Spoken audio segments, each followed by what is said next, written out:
Wife cheated with my best friend on our group trip while I was home injured. They sent videos of it. I confronted her, had a revenge affair, then we divorced.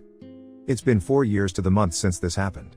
I was 36 at the time and had been with my wife Chrissy 35F for 15 years, married for 12.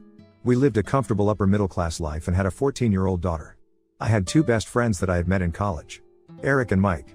Eric 34M was married to Emily 30F and Mike 34M had gotten divorced from his wife that spring. Through us, Chrissy and Emily had become best friends as well. As a group of 3 couples we had been taking a week-long vacation every summer for a few years at this point. Everything was booked and ready when I broke my ankle 3 days before our travel date. Because of this I decided to not go on the trip, as 1, I was non-weight bearing for 16 weeks, 2, my meds made me extremely tired and sleepy, and 3, I just didn't want to be a burden to everyone else's fun. My wife offered to stay home with me several times but I convinced her to go ahead and go on the trip. Thus, due to divorce and my ankle, the trip ended up just being Chrissy, Eric, Emily, and Mike. D-Day happened on December 7, 2019. Chrissy and Emily had planned a girls' shopping weekend a couple hours away, with a hotel on Saturday night.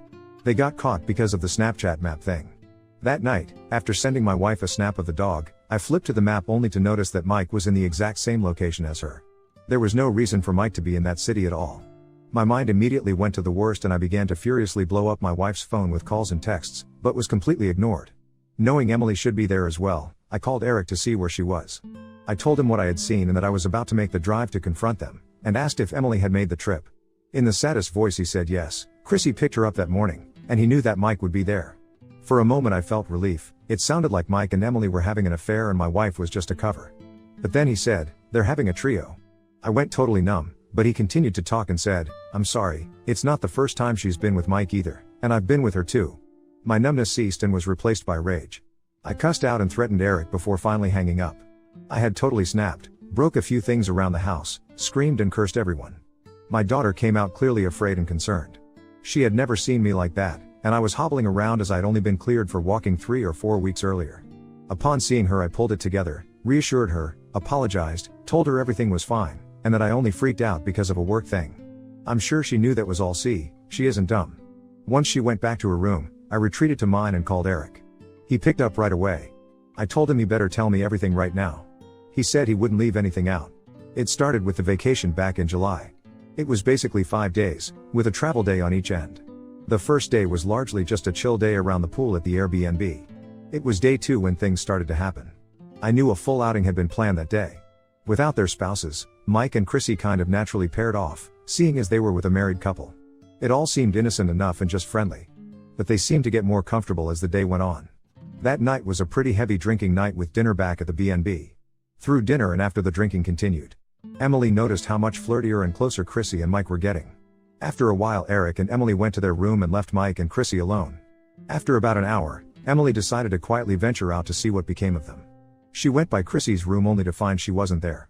She then crept up to Mike's room to hear the clear distinct sounds of sex between 2 drunk people trying to keep it down. Emily came back to the room and told Eric what was going on. I interrupted him at this point and said, how could she just let this happen? You said she noticed them getting like this during dinner, why didn't she pull Chrissy aside and intervene? This is where the story went from bad to just totally effed. Apparently, Eric and Emily had been having marital strife themselves for some time, which included a lot of bedroom issues. She had been asking for an open for roughly 6 months at this point. He had finally caved but asked if they could try swinging first. It was their plan to ask Chrissy and I to swing with them on the trip, but when I broke my ankle and didn't go, they figured it was a moot point. So when Chrissy and Mike had their drunken indiscretion, Emily figured maybe the swinging could be back on. The next morning Emily went to talk to Chrissy about it. She said Chrissy had the expected guilt, and extreme worry about being found out, especially since there were witnesses. She said it was a huge mistake, but also that it was really good, especially for drunk sex. Emily said, why stop? He just got divorced, you have been on edge because of work for a year now, we're on vacation and nothing came with you, not your job, not Chuck, that's me, not Cora, our daughter, you left your whole life behind, consider it a free week. Eric and I won't say a thing, and we'll cover if anything comes up. Eric told me she apparently liked the sound of it but had apprehension. She went to talk to Mike, and then Mike came to Eric asking if they were for real about letting this happen. Eric said yes, he had been coached up by Emily as to what to say, and told him to just get it out over the next few days. You both deserve a real vacation from everything, and when we go back it all just goes back to normal and Chuck will never know. I was ready to throw up hearing this. The betrayal of my wife and my 2 closest friends hit like an anvil. My head was spinning, I was so angry and hurt at the same time. But I needed to know the whole deal. He said over the next 3 days they stuck to all the plans for the trip. I know this to be true because all the expected IG and Facebook posts went up. I kept getting included in the group snap from everyone, and Chrissy would call twice a day to check in, with intermittent texts throughout the day. I suspected absolutely nothing while back home recovering. Update 1, he said those last 3 days Mike and Chrissy basically acted like a newly dating couple. They made sure on outings that any pics/posts/snaps were innocent. But they held nothing back in terms of holding hands or kissing while out, and whenever they got back to the B&B it was almost always immediately to Mike's bed. They were not quiet about it was very evident what they were doing and for how long. He said on the 4th night they didn't even close the door. On the 5th day Emily enacted her plan. Eric doesn't know what was said but she got her to agree to the swap. Mike did say something to Eric, and Eric just said yeah it's what he wanted, it wasn't, but he had totally caved to Emily's pressure by this point. That night he was with Chrissy, he said they did have sex among other things, and he tried to get into it but was preoccupied knowing Emily was with Mike down the hall. He said Chrissy put on a good show but he knows she wasn't really satisfied. He said the part that really stung his ego was she went back to her room, while Emily spent the whole night with Mike. In the morning he overheard Chrissy say, "You owe me one" to Emily right when she got up. That was the day they traveled back. All silently swearing to take it to the grave. I remember Chrissy getting home and immediately coming to check on me and acting like she was so excited to see me. I realize now that she was doing what betrayed spouses call love bombing. This went on for weeks and I should have known something was up. We had a good relationship, but she was so attentive and caring and loving for several weeks upon return. I always thought it was just guilt from leaving me behind with my broken ankle and just feeling refreshed from the vacation. I guess it was really guilt from the cheating. Eric went on to say as soon as they got back from vacation Emily was dead set on the open relationship now. There was no other option. Eric agreed and they landed on some ground rules. First and foremost everything was to be all access. Messages, conversations, everything.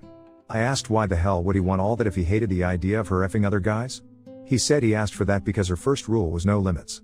He wanted to have a list of people who were no-go and she said no. This was about being open sexually and they couldn't do that if people were off limits. It was gonna be the same for both of them so he should be fine with it. If he wanted to try and F her sister he could, and she didn't want coworkers, exes, anyone off her list either. He agreed on the stipulation he knows everything, and has access to everything. He said he did this to collect evidence for his eventual divorce. She resisted at first but when he said he'd expose what happened on vacation she caved. At this point he asked if I wanted all the messages he had. The vast majority of stuff was his wife with other men. Coworkers, randoms, she had been busy. But there were plenty of messages between Chrissy and Emily. I picked up that Emily and Mike had started a regular affair about 4 months earlier. About 1 month ago the conversation of the trio started.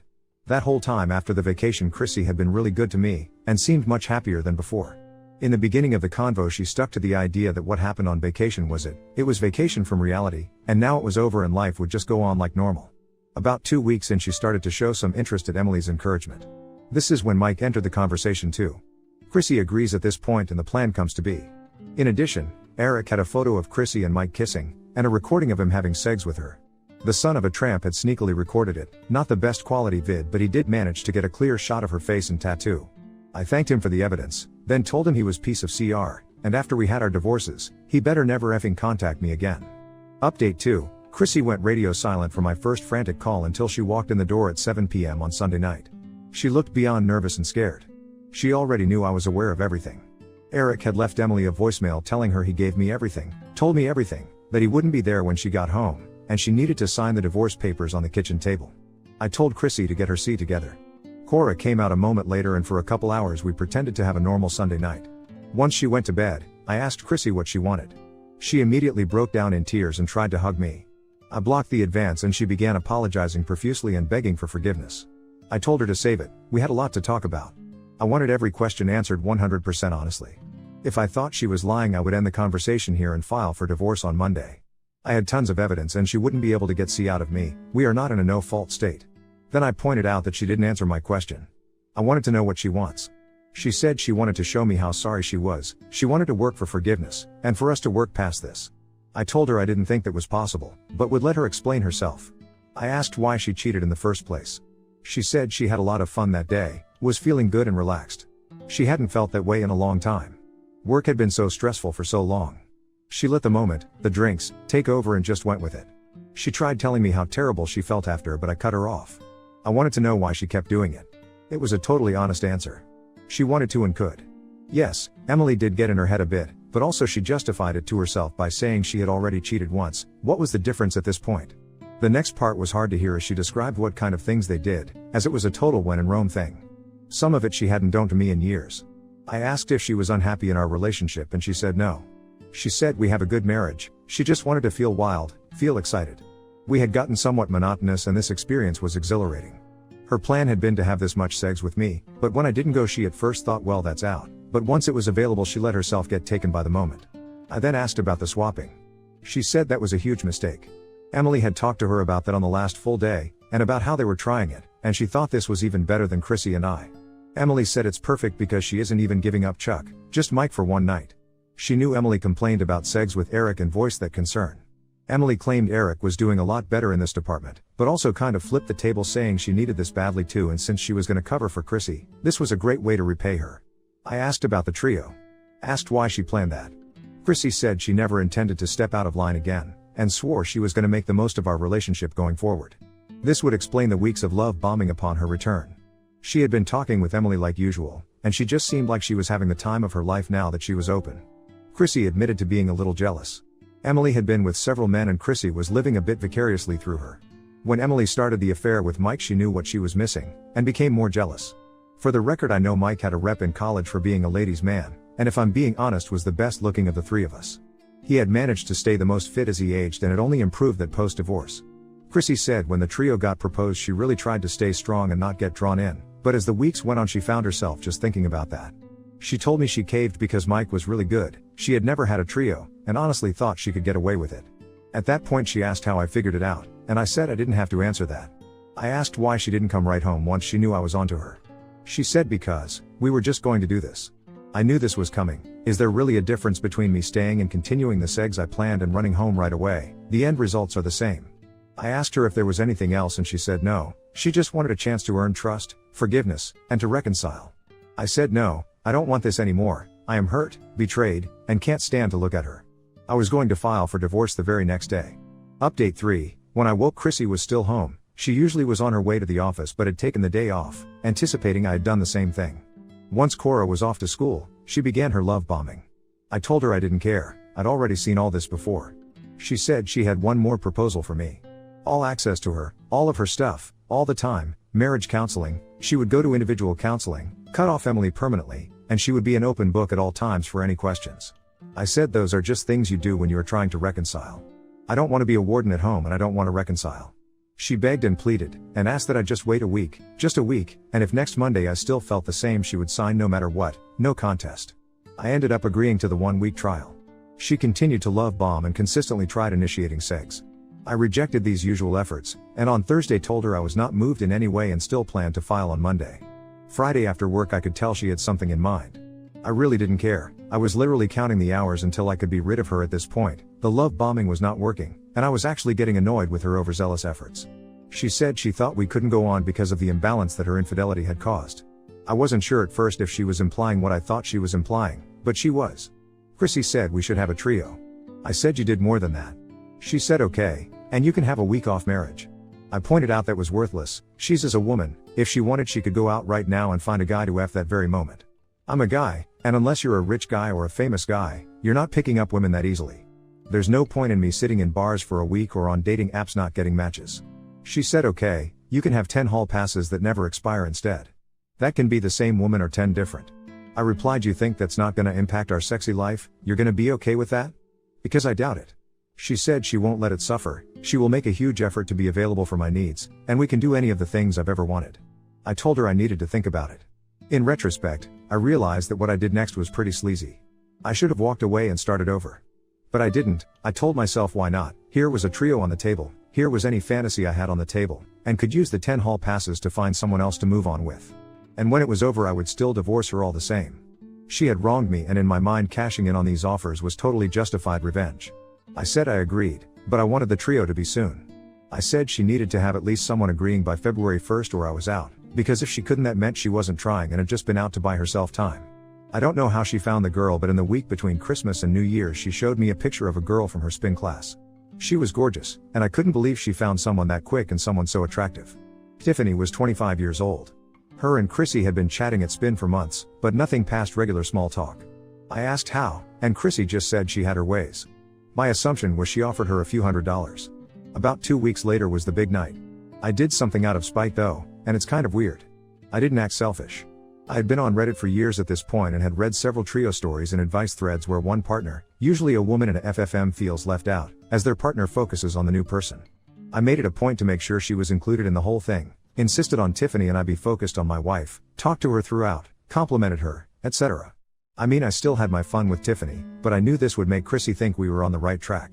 I wasn't wrong. She told me how she only did this to try and win me back, but that the whole experience was amazing, and she couldn't believe that it really did make her feel like we had a stronger connection. Prior to that, I had been cashing in on her obligation of being overtly sexual with me. After the trio, it stopped feeling like she was just meeting an obligation. She seemed excited to be with me and to try new things. Although, I think a part of it was her hope that I would abandon the hall passes. Update 4. Mid-February I took the first plunge into using the hall passes. There was a 27-year-old restaurant manager, Sabrina, close by my work. I had frequented it often and always thought she was a little flirty with me. I asked her out and lied. I told her I was 2 months into my divorce proceedings. I said we were still living in the same house but that I had moved into the basement, another lie. Sabrina seemed hesitant but agreed to the date. Later on I asked her what made her agree knowing my situation, and she said she noticed the first time I came in without my wedding ring, I took it off on D-Day, and since by the time I asked her my tan line was fading away, it meant I wasn't just taking it off to meet women, but not wearing it at all. It wasn't too far after that the COVID shutdown began to hit. At that point I felt stuck, but I used it as an excuse to not start marriage counseling. Chrissy had been insistent on this, but I always said I wouldn't until after the trio, then I said I wouldn't until after I went on a date, and soon as that happened shutdown started. By April I had seen Sabrina 7 times. We went on 2 actual dates that really tore Chrissy up before the shutdowns. Once those started I just began going over to Sabrina's apartment, as she lived alone. Needless to say our relationship turned physical. At this point I was tired of pretending to reconcile. I also think I had hurt Chrissy enough she was too. I still feel heavy guilt for this today. When I said it didn't work, and I still wanted to divorce, she didn't fight me. She was sad, she seemed defeated.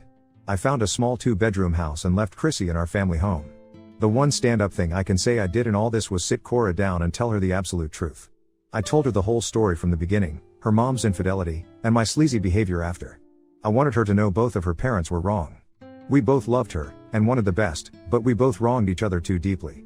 The 3 of us decided that 50-50 custody was best, so she alternated week to week staying at each other's place.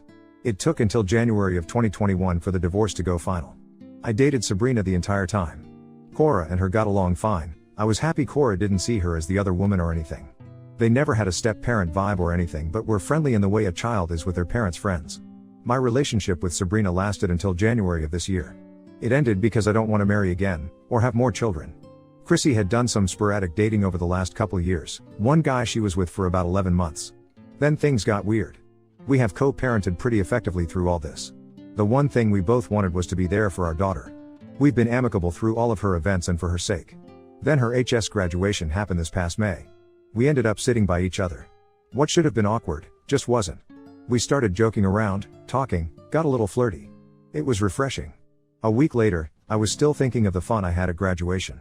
I decided to call Chrissy and ask her out. She said, absolutely not. This caused quite the swell of embarrassment. Luckily that was only temporary. After a long pause, she continued, unless we go to marriage counseling. I agreed.